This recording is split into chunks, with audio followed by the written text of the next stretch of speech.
Indonesia dikenal sebagai negara maritim, memaksimalkan potensi dan mensejahterakan para nelayan. Pemerintah Kota Makassar berencana membuat tempat jual beli ikan secara virtual.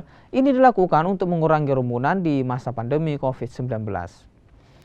Inovasi menjual ikan secara virtual diungkapkan Wali Kota Makassar Muhammad Ramdan Pemanto saat membuka musyawarah cabang Himpunan Nelayan seluruh Indonesia di Makassar.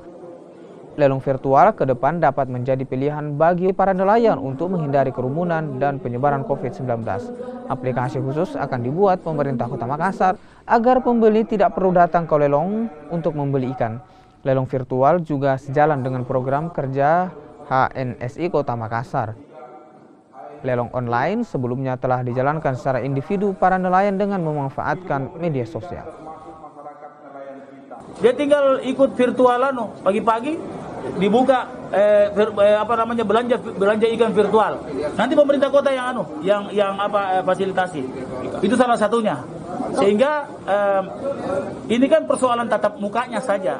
Kalau secara online kan bisa 24 jam aturannya, bisa. Syukur sebenarnya Pak Wali sudah merespon dengan baik terkait dengan bagaimana kemudian mewujudkan virtual market itu. Nah, memang yang kami harapkan bahwa ketika pemerintah kota mampu untuk memfasilitasi kita berupa aplikasi, ya mungkin akan bekerja sama dengan beberapa unsur yang ada di TPI juga, ya kan? Salah satunya dengan kameranya, perlengkapan teknisnya. Karena memang yang kita harapkan kontak langsung itu ya, karena kan memang salah satu tempat yang paling ramai itu di pelelangan ikan.